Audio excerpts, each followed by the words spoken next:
In 2017, I wanted to commit suicide. I wanted to end my life. I wanted to commit suicide because I was feeling low.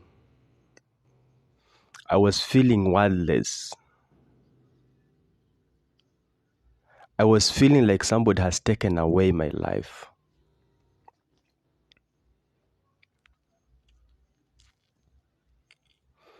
I wanted to commit suicide because there were a lot of noises in my head. I wanted to switch them off for once and for all.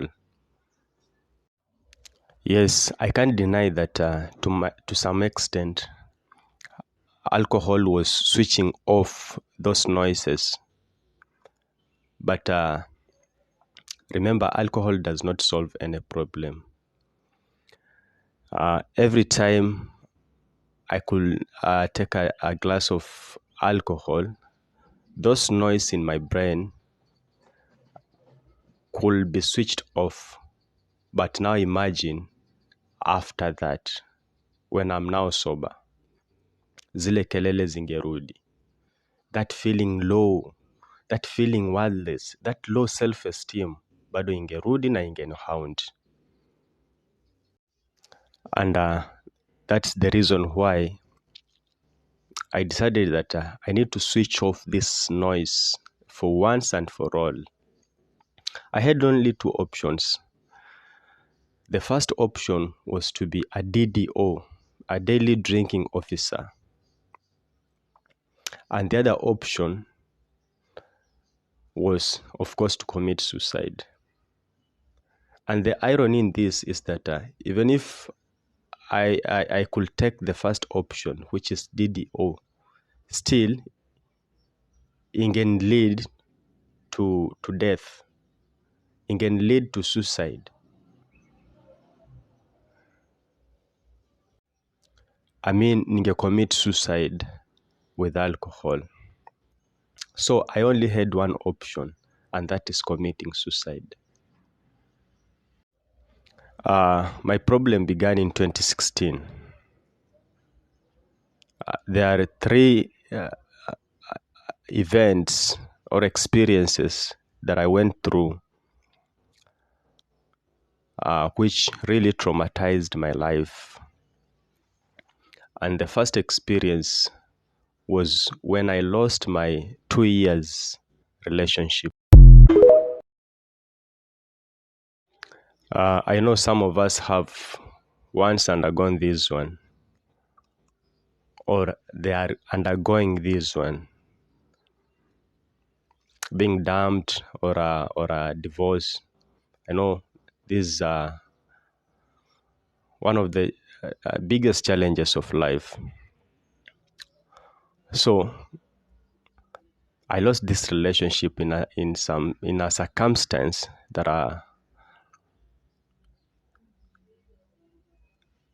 I could not heal easily. A lady that I loved so much dearly, a lady that I had even introduced to my family, did not just dump me, but she cheated me. She cheated on me with my cousin. Just imagine.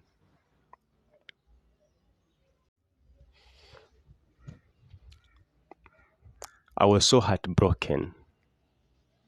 Therefore, to soothe my burning emotions, I cocooned myself in casual sex. I started a casual relationship with casual sex. And that is when I got my son, Ray.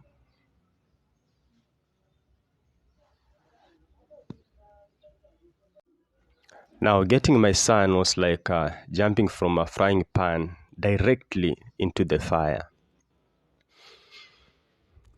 Because remember, I had not healed from my past heartbreak. And I was in this casual relationship. I'm a dad. I'm a dad to somebody, and I'm a dad, and I'm not psychologically and financially prepared. By then, I was just still in college, still being provided for by my family. The most traumatizing episode was when I lost my mom.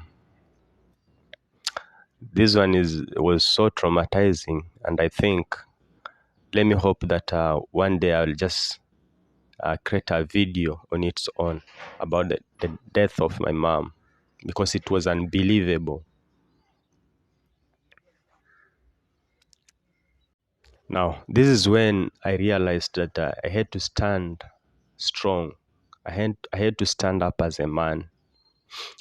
So I started doing odd jobs, mjengo, kufanya hizi kazi.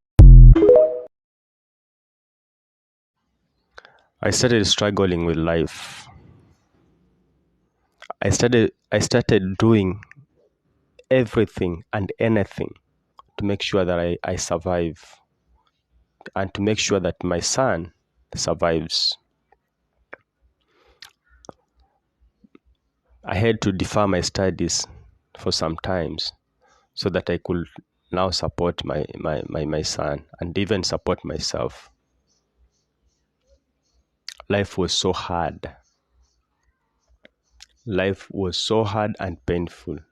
It was a struggle. I even remember working as a chef or as a cook, and being paid a wage of 4,500 per month. Imagine earning 4,500 per month, and you have a son to support. You have your own needs. You need to pay the rent. You need to buy food. You need to buy clothing. You need to save. Life was so tough. And since I had before I deferred, I literally dropped out of college. Now, since I had dropped out of college without even telling my siblings, because when my mom passed on, my elder brothers and sisters to had to support me, and mainly in academics. So since I had dropped out of college without even telling them,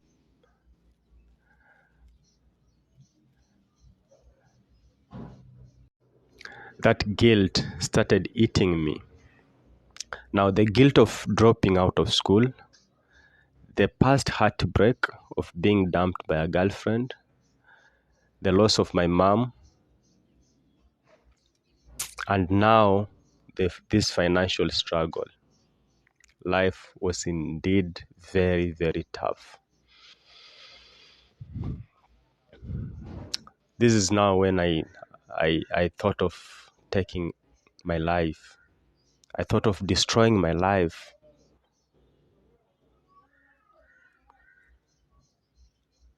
I thought of killing myself. I thought of committing suicide. Thank God, because I was able to bounce back and began working on my purpose in life. Thank God, because thank you, Lord, because you gave me a second chance in life.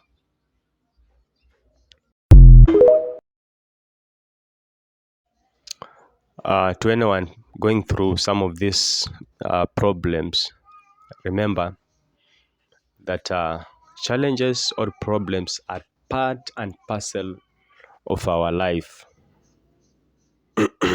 Sorry. Challenges are there to strengthen us. They are there to make us tougher. Imagine, sometimes I always imagine if life was just without any challenge, if life was just smooth, basi ingekuwa a very boring life. Therefore, challenges will always be